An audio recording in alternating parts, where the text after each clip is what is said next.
안녕하세요. 우리 사회의 가장 뜨거운 감자, 바로 진보와 보수의 대립이죠. 이번 시간에는요, 이 해묵은 갈등을 완전히 다른 렌즈로 한번 들여다보려고 합니다. 어떤 정치적 입장을 떠나서 오직 우리 사회 전체를 하나의 살아있는 시스템으로 보는 관점에서 말이죠. 자, 준비되셨으면 함께 들어가 보시죠. 매일같이 뉴스를 틀면 반복되는 정치 공방. 정말 지겹다, 이런 생각 안 드시나요? 마치 승자도 패자도 없이 끝없이 싸우는 전쟁터에 갇힌 기분이 들 때도 있죠. 이번 분석은 바로 이 질문에서부터 시작합니다.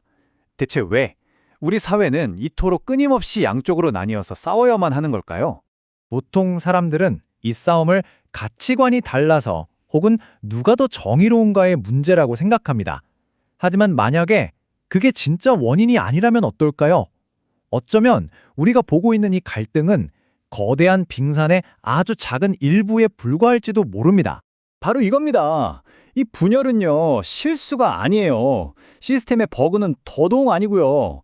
오히려 우리 사회라는 이 거대한 시스템이 급변하는 세상 속에서 무너지지 않고 살아남기 위해 반드시 필요한 일종의 이중 안전장치 같은 거죠. 생존을 위한 필수 기능이라는 겁니다. 자, 이 개념을 제대로 이해하려면요, 우리 관점을 한번 싹 바꿔볼 필요가 있어요. 사회 전체를 하나의 거대하고 아주 복잡하게 연결된 뇌라고 한번 상상해 보는 겁니다. 자, 이 표를 한번 보세요. 정말 놀랍지 않나요? 우리 뇌가 생존을 위해서 위험을 감지하고 보상을 좇으면서 체온이나 혈압 같은 걸 일정하게 유지하려고 하잖아요. 사회도 똑같습니다. 전쟁 같은 위협을 막고 경제 성장이라는 보상을 추구하면서 법과 제도를 통해 질서를 유지하죠. 개인의 뇌와 사회 시스템의 작동 원리가 본질적으로 아주 닮아 있다는 겁니다. 그렇다면 이 거대한 사회라는 뇌는 대체 어떻게 돌아가는 걸까요? 그 핵심에는요, 서로 막 경쟁하면서도 또 협력하는 두 개의 아주 중요한 회로가 있습니다. 첫 번째는 바로 안정성 회로입니다. 말 그대로 시스템의 보수적인 기능을 맡고 있죠. 이 회로의 목표는 딱 하나, 바로 안정입니다. 급격한 변화를 억제하고 현재의 질서와 구조를 지켜내는 것. 마치 위험 앞에서 급정거하는 자동차의 브레이크 같은 역할이라고 보시면 돼요. 그리고 그 반대편에는 바로 탐색 회로가 있습니다. 이건 시스템의 진보적인 기능이에요. 이 회로는 끊임없이 현재 시스템의 문제점이 뭔지 찾아내고 더 나은 미래를 향한 새로운 길을 상상하면서 변화를 통해 사회의 적응력을 높이는 역할을 하죠. 목표를 향해 나아가는 자동차의 엑셀러레이터라고 할 수 있겠네요. 이 표를 보시면 두 회로의 차이가 아주 명확하게 보이죠. 안정성 회로는 위험 신호에 민감한 우리 뇌의 편도체처럼 어떻게든 시스템을 원래 상태로 되돌리려는 균형 루프로 작동합니다. 반면에 탐색 회로는 미래를 계획하는 전전두엽처럼 변화를 계속 만들어내고 그 폭을 키우는 강화 루프로 움직이죠. 마치 자동차의 브레이크랑 엑셀러레이터처럼 서로 완전히 다른 목적을 향해 움직이는 거예요.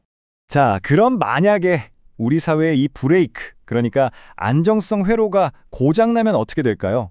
이상만을 좇는 무모하고 검증되지 않은 실험들이 마구 이어지다가 결국 사회는 방향을 잃고 혼란 속에서 붕괴하고 말 겁니다.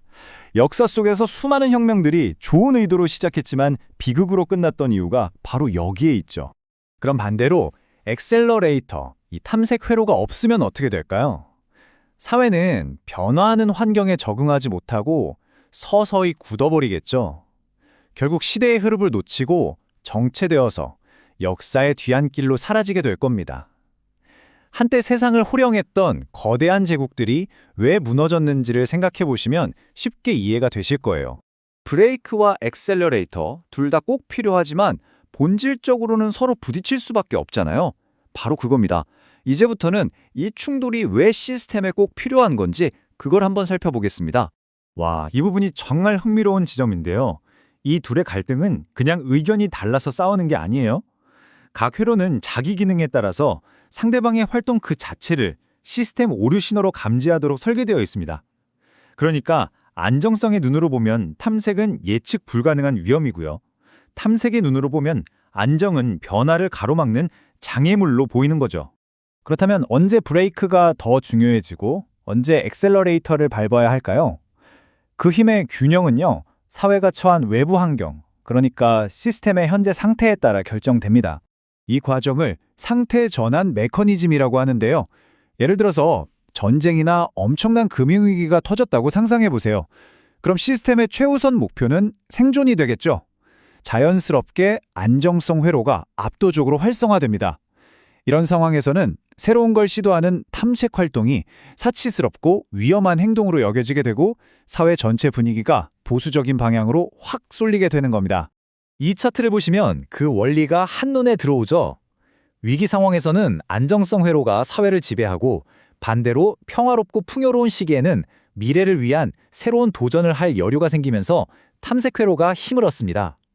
이건 특정 이념이 옳고 그르냐의 문제가 아니라 주어진 환경에 맞춰서 생존 확률을 높이려는 시스템의 지극히 합리적인 전략인 셈이죠. 자, 이제 이 분석의 가장 깊은 곳, 핵심 통찰에 거의 다 왔습니다. 두 회로를 가르는 근본적인 차이는 가치나 신념이 아니었습니다. 바로 시간을 바라보는 관점의 차이입니다. 안정성 회로는요, 철저하게 과거의 데이터를 믿습니다. 그동안 쌓아온 성공과 실패의 경험, 즉 기억을 바탕으로 현재의 위험을 최소화하고 당장의 생존을 보장하려고 하죠. 반면에 탐색회로는 아직 오지 않은 미래의 가능성에 모든 걸 겁니다. 다양한 시나리오를 시뮬레이션하면서 앞으로 닥칠지 모를 위기에 대비하고 장기적인 적응력을 키우려고 하죠. 결국 이 둘은 검증된 과거와 상상 속의 미래 중에 어디에 무게를 둘 거냐를 놓고 영원히 충돌하는 겁니다. 이 모든 걸 종합해보면 우리는 이제 정치 갈등을 완전히 새로운 시각으로 볼 수 있게 됩니다. 끝없이 싸우는 게 우리 사회가 병들었다는 신호가 아니라 오히려 치열하게 생각하고 살아있다는 증거일 수 있다는 거죠. 네, 바로 이 한 문장이 오늘 내용의 핵심을 꿰뚫고 있습니다. 진보와 보수의 대립은 사회가 정신적으로 분열된 게 아니라 생존이라는 공동의 목표를 위해서 뇌의 여러 부분이 역할을 나눈 것과 같은 아주 정상적인 기능적 분업이라는 겁니다. 이게 바로 우리가 여기서 얻어야 할 가장 중요한 교훈일 겁니다.